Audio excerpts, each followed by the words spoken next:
everyone. My guest today is lead analyst Logan Motoshami to talk about Fed Week and what that looks like during a government shutdown. Before we get started, I want to thank our sponsor, Trust and Will, for making this episode possible. Logan, welcome back to the podcast. It is wonderful to be here. It is officially Fed Week on Halloween week. What else can you ask for? Yeah, that's true. Let's think about this. We have Halloween. We have a government shutdown, which does not look, so we're recording this on Friday before Fed Week starts, but no indication that something's going to happen between now and Monday that would get the government back working. So that means we're having Fed Week when most of the government shut down. Yes, but we did get CPI inflation today. So that was one report. Yeah. So we'll talk about that in just a minute, but let's talk about Fed Week and what you think is going to happen. So the market is really priced in 2 rate cuts. Some crazy traders are trying to talk people into 3. I was like, okay, that's not going to happen. But in any case, the whole year was labor over inflation because we're sitting here. The Federal Reserve had a 3% inflation target for 2025. I would say that they're probably focusing more on PCE inflation than CPI. But in any case, with the inflation report today, 3% CPI inflation, 1% above target, and everyone is all in on the rate cut this week. So much that even Nick Tremaris, who's basically the Federal Reserve's outlet for news to the media, for everyone, he kind of said, there's going to be less resistance to a rate cut now because of the inflation report. And so it's thin, but again, it's already priced in. So much of the rate cuts is priced in. And again, it's very, very hard to get the 10-year yield below 380 if you believe in neutral policy and being modestly restrictive. This is why we've always stayed above there. Last year we didn't because the market thought we were going into recession, which wasn't correct. But here, 10-year yield was fell down a few basis points below 4%, went up above 4%. Last time I checked, it's like 3.99%. But we're only here is because the Federal Reserve either really can't read labor data correctly or they're purposely wanting, the labor market to get softer so it becomes apparent that they need to cut. And this is what we have this year. It's not inflation. The economy is growing at 3%. Stocks are like all-time highs, but the labor market is getting soft enough to where they can get to neutral policy and not have anyone kind of disagree with that. But they're doing it in a very slow, methodical fashion, which again to me is on purpose, right? Because if I believe in my Fed model back in 2022, they really need to suppress wages.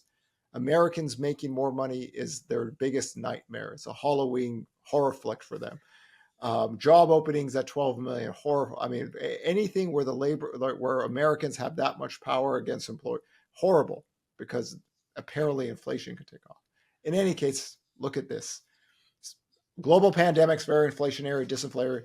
You look at the CPI report today, goods inflation is picking up. It's in all the data lines now, except service inflation is offsetting it. So we're here at 3%. And we're nowhere close to, but the bond market says, hey, labor over inflation this year. So you expect this week that we'll get a rate cut. It won't move mortgage rates very, very much. And maybe the most interesting part of the whole meeting will be, again, Jerome Powell's remarks in the press conference. Yes, and to me, it's, the Civil War. The Civil War was needed. Somebody needed to put Jerome Powell on his ass. And Christopher Waller and Michelle Bowman and all these people just needed to say, hey, listen, aggregate data is getting weaker. Are you purposefully choosing to ignore it?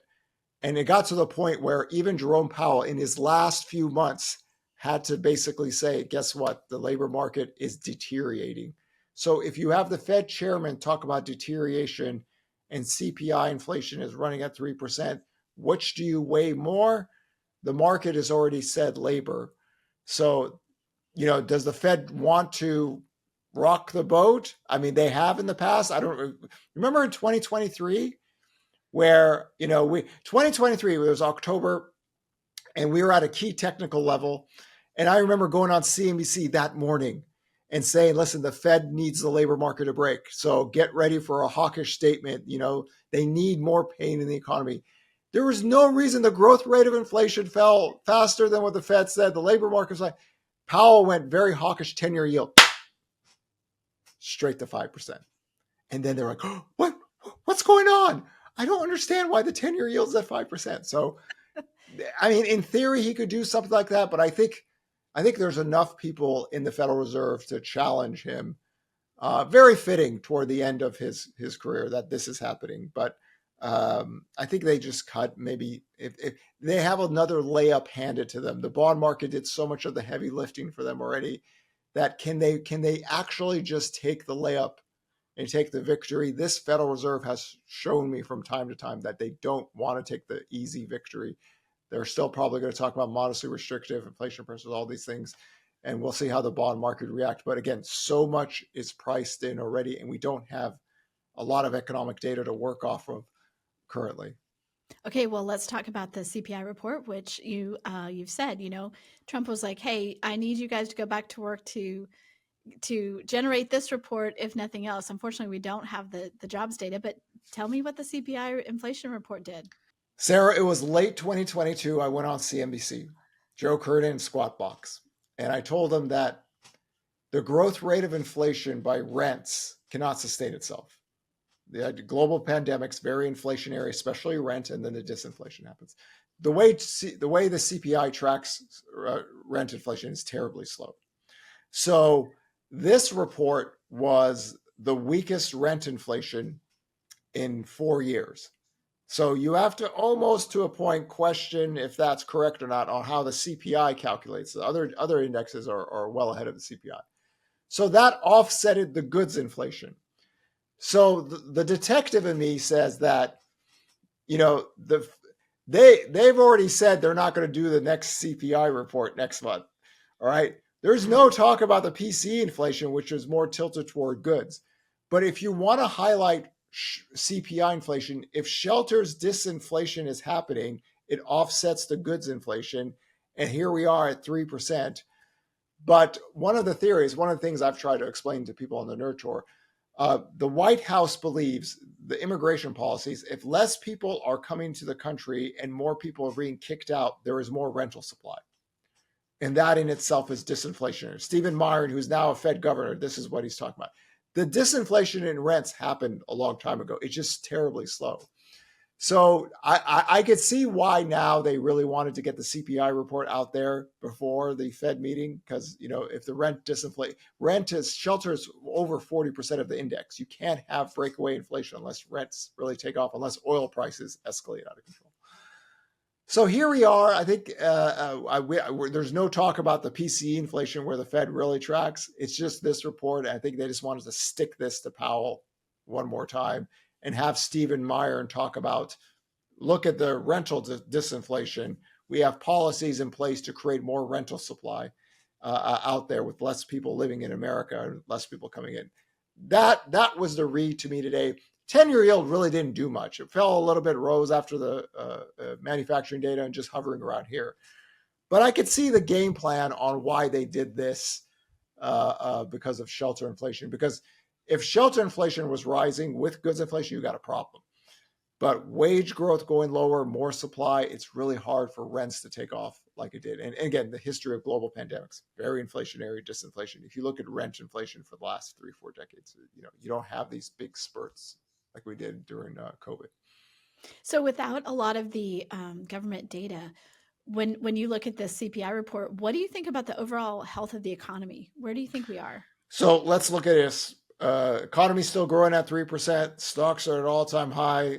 Middle and wealthy people still have a lot of cash. They're spending. Lower income people are showing a lot of stress. Fed doesn't care. We've always said this. They are every institution needs pawns. That's them.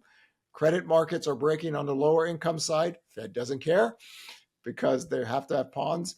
So in this context, the economy is still expanding, but the labor data is slowing down.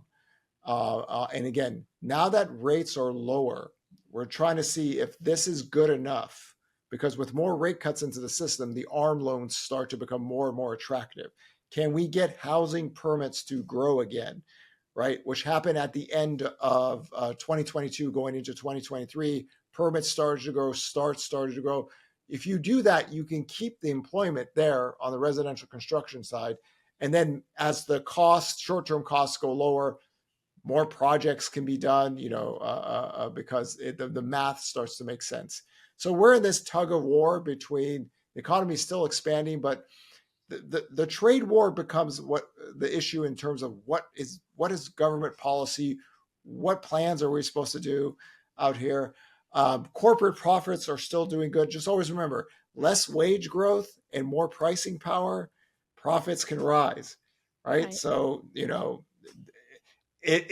are companies really terrified that the labor market got softer because they have to pay their employers a little bit less in terms of wage growth? So we're there, and this is a tug of war right now to get to the next stage. And I think a lot of the heavy lifting has already been done by the marketplace, getting the 10-year yield lower, right? And again, energy prices getting lower. So the whole Trinity complex we've always talked about since November of 2022. For this to work, you need lower energy prices, you need a lower dollar, and you need lower rates.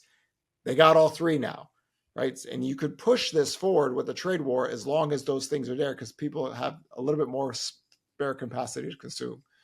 So, and we're waiting for more data. That's the thing. We need to see more data out there. So we'll take it. But mortgage rates getting down here has helped in the past. The country feels a little bit better. People could buy and sell homes and move and do what they need to do. So it'll be an interesting last, I would say, 2 months of the year in regards to what the Federal Reserve thinks, what the economy thinks, because I'm pretty sure we're going to punt the November deadline again on tariffs, and eventually that has to solve itself one way or another. But still, we're still expanding, we're still growing, but the labor market has terribly gotten softer out here. And the sectors that are showing job losses are more related to interest rate policy. Interesting. I think Daryl, who is the Fairweather, who's the economist for Redfin, when she went to the NAB event, which is all the economists in America, basically, and the Federal Reserve people, the poll was taken there. Do they think AI is creating the softer labor market or interest rate policy? Majority of the people said it's interest rate policy. And if you look at those charts, especially those of the Nerd Tour, you get to see the things that are getting softer are rate related to a degree. So we'll see. It's very exciting in this. It's always more exciting when you have a little tug of war action out there. But jobless claims is the key to everything. And I'm glad more and more people are realizing, like, literally 1.5 and 2 million people lose their jobs every month. This is when growth slows down and less consumption, and you don't need as much labor to protect margins. That's when you get a job loss recession. Okay, so one note on tariffs. Of course, President Trump said that he's not going to negotiate at all with Canada going forward on the tariffs. So we're going to be watching that, because that could have something to do with home building, right? It just adds some more uncertainty into the home building when you think about where we get a lot of the lumber, the timber, some of the building materials. I always like to add, we were building more homes and selling more homes with lumber prices at $1,700. Why? Because mortgage rates are lower. Trump knows this. The White House knows this. The input costs are roughly 7% of all new homes, but if rates go lower, consumers have more buying power. The builders just came off of, now I don't think the number is legit. I think it gets revised lower, but it was a 3-year high in sales. Existing home sales, we're going to talk about that next, but demand curve picked up a little bit. This is why the Trinity had to be there for him, because they couldn't do this if mortgage rates are at 7.5 and oil prices at 100. You can't do this out here. But as much as we talk about tariffs, for housing, rates matter more. And the builders have shown us this for the last 5 years. Even with lumber prices where they were early in COVID, rates were lower. Affordability was a little bit better before all hell broke loose. And housing starts and permits were rising. Let's talk about existing home sales. So we saw that existing home sales beat year over year, and also that the home prices have kind of firmed up. 2025 is just flawless violin. It's Logan playing a violin flawlessly in the old castles and in the old days. What have we always said about people who do not have models and do not track anything? You don't know when the market is turning, right? And I guess we flagged this mid-June that something was happening.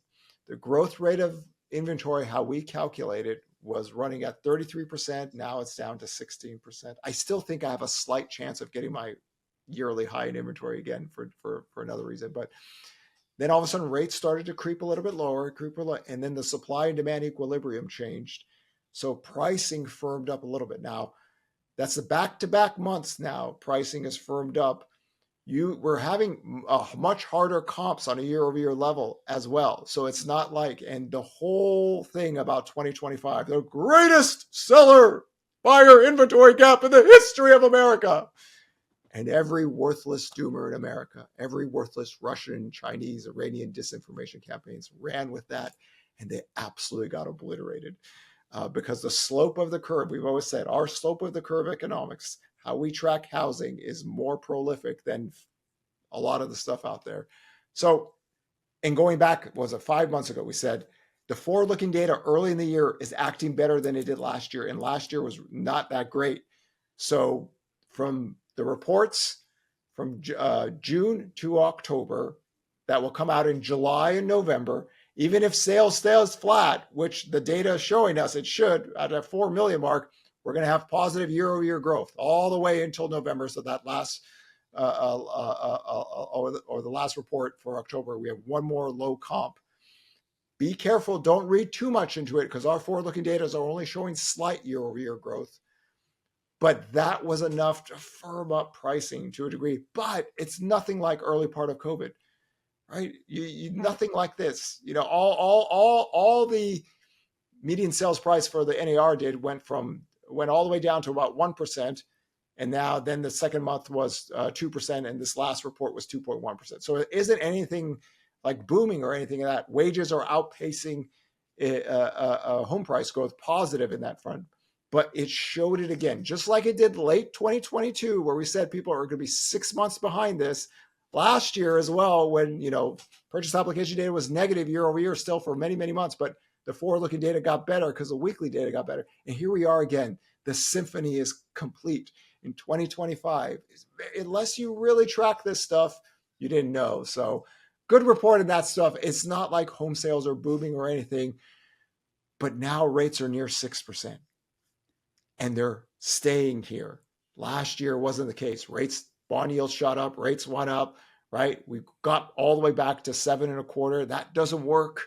But if it could just stay here, and again, ARM lending is starting to pick up now.